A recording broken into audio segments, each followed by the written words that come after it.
Hi, I'm Dr. Papia Bhattacharjee. In this problem, we have the function e to the negative x, center 0. We have to approximate this function at 0.2 using the sixth degree Taylor polynomial. And then we have to figure out what is the maximum error of that approximation. Now, let's start by writing down the sixth degree polynomial for this function. And then we can use those terms to approximate the function value. Now recall that we already know what the power series of e to the negative x is. To write down the Taylor polynomial, we just take the first few terms of that series. How many terms depends on what degree polynomial it is. Okay? So we can start writing down the terms of the series and then stop where we need to stop for this particular polynomial. So recall that e to the negative x, the series is 1 minus x plus x squared over 2 factorial minus x cubed over 3 factorial plus x to the 4 over 4 factorial and so on. As you can see the pattern already. Now, notice that we need sixth degree polynomial. So we have to go on till we reach the degree 6. Look, here we have gone as far as degree 4, so that's not enough. So let's go to the next term. It's negative x to the 5 over 5 factorial. Still not degree 6. One more term will give you the sixth degree Taylor polynomial. So this is the Taylor polynomial and this is approximating the function. All we have to do now is find the approximate value at 0.2. So what is f of 0.2? Well, the function is e to the negative x. So that is e to the negative 0.2. And how do we get that value? We just use this polynomial. Plug in 0.2 for x in every term. And that will give us the approximate value. So let's do that. So plug in 0.2 for x. So it will be 1 minus 0.2 plus 0.2 squared over 2 factorial minus 0.2 cubed over 3 factorial plus 0.2 to the 4 over 4 factorial, and you keep going. Next is negative 0.2 to the 5 over 5 factorial, and the last term 0.2 to the 6 over 6 factorial. So all you have to do is take this expression, put it in your calculator and find the value. That will be the approximate value for this function. So let's do that. Plug in this entire expression in the calculator. Please be careful with the alternate negative and positive signs. And we have that the approximate value of the function at 0.2 is approximately 0.8187.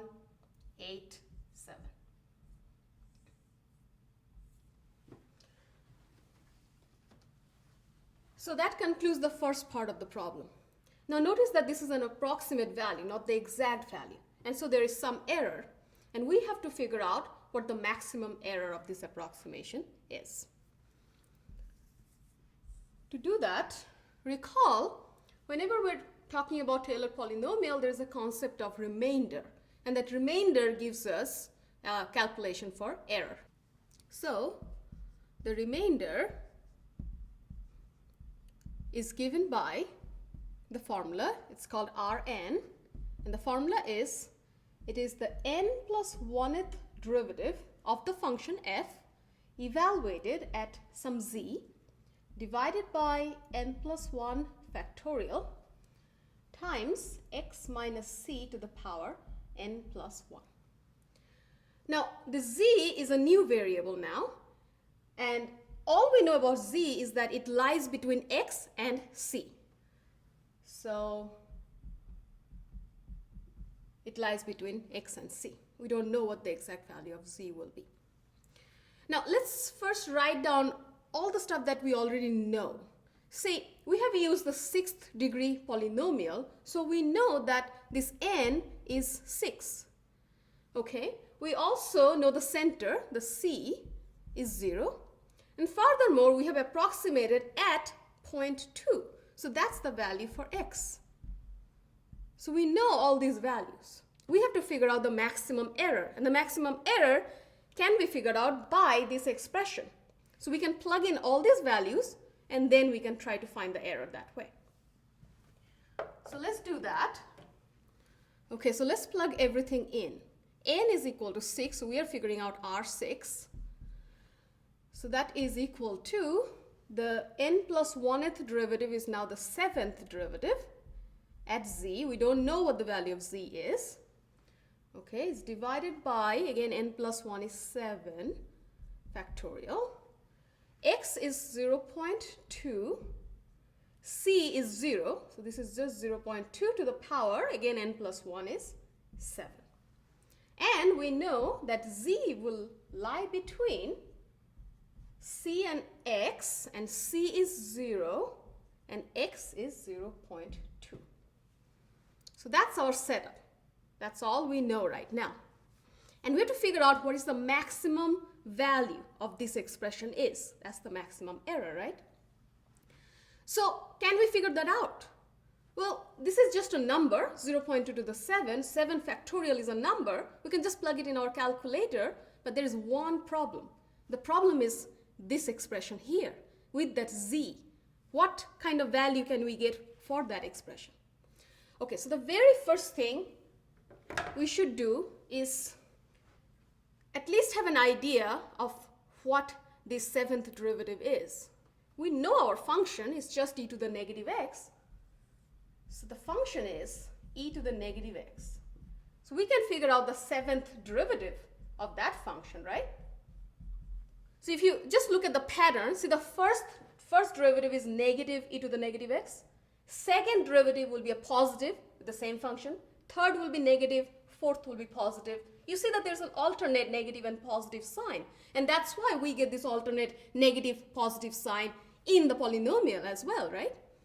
So since this is an odd derivative, it will be negative and it's the same function e to the negative x. With a little computation, you will be able to see that the 7th derivative is very easy to compute. Okay, but here we just have to figure out that at z. So that's not too bad.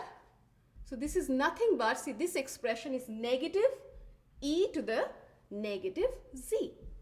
Instead of x, you just write z. And then we have our numbers, 0.2 to the 7 over 7 factorial. Now, all we need to do is have an estimate of what number, what maximum value of this particular expression is going to be. And you know that error is usually always positive.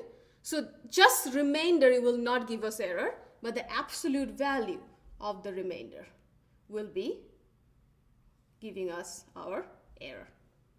So that is equal to, take the absolute value, the negative will go away. So we'll have an absolute e to the negative z, and then we'll have our numbers. That's already positive, so we don't have to worry about it. Okay, now remember, we don't know what the exact value of z is, but we know that z lies between 0 and 0.2. So what do you think e to the negative z will have? What kind of maximum value will e to the negative z will have? E to the negative z is 1 over e to the z. Exponential function increases, right? So 1 over exponential function will decrease. Between these values, we know that the maximum of e to the negative z is going to be 1. Okay, so we can take this expression and we know that this portion, this absolute value to the negative z, is going to be less than or equal to 1. And times whatever else the number we have right here. See what happens? We got rid of all these different variables, z, n, x, and c. And we just end up with a number. And that will give us our maximum error. So just take your calculator, plug that expression, and so 0.2 to the 7 over 7 factorial. I'll give you approximately, there is a decimal and lots of zeros, so it'll be 2.54 times 10 to the power -9.